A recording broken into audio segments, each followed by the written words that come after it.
నిన్న పెయింటింగ్ వీడియోలో చూశారు కదా! ఒక పెయింట్ బాక్స్, కలర్ బాక్స్ అనేసి. సో, అది ఎట్లా చేశానో నేను ఈ వీడియోలో షేర్ చేస్తాను. కంపల్సరీగా ట్రై చేయండి. ఇట్లా పెయింట్ బాటిల్స్‌కి కానీ, ఇంకేదైనా చిన్న చిన్న ఆడవాళ్ళ యాక్సెసరీస్ కానీ ఆర్గనైజ్ చేసుకోవడానికి చాలా నీట్‌గా ఉంటుంది. ఒక పార్టిషన్ లాగా ఉంటుంది. మన దగ్గరుండే ఇట్లాంటి ఒక వేస్ట్ బాక్స్ తోటనమాట. పైన ఇలా ఏదైనా డిజైన్ పేపర్ అతికిచ్చొచ్చు.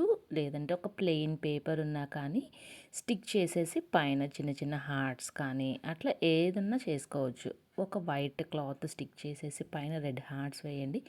చాలా బాగుంటుంది. జస్ట్ ప్లెయిన్ మీద సన్న సన్న డాట్స్ ఏది రాకపోతే అట్లయినా పెట్టుకోండి. చాలా బాగుంటుంది. నా దగ్గర డిజైన్ క్లాత్ ఉందనేసి నేను డిజైన్ క్లాతే స్టిక్ చేశాననమాట. తర్వాత ఇట్లా దాంట్లో పెట్టే కలర్స్ ఇండికేషన్ లాగా బయట ఇట్లా వేసుకుంటే చిన్న పెయింట్ మనకి ఏ కలర్ కావాలంటే అది ఓపెన్ చేసుకోవడమే అంతే. ఫ్రంట్ కూడా నేనైతే నా దగ్గర చిన్న హుక్ లాంటివి ఏం లేదు, అందుకని ఇయర్ బడ్ అయితే స్టిక్ చేశాననమాట.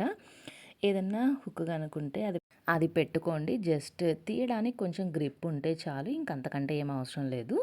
నేను దానికోసమే కదా అనేసి ఈ ఇయర్ బడ్ని హాఫ్ కట్ చేసి అది హోల్ చేసి పెట్టానన్నమాట. ఫైనల్గా మంచి ఆర్గనైజర్ అయితే రెడీ అయిందనమాట. నేను పెయింట్ బాటిల్స్కి యూస్ చేస్తున్నా కాబట్టి మై కలర్ బాక్స్ అనేసి రాశాను.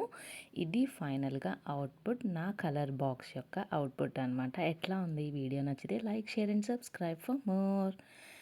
Thank you.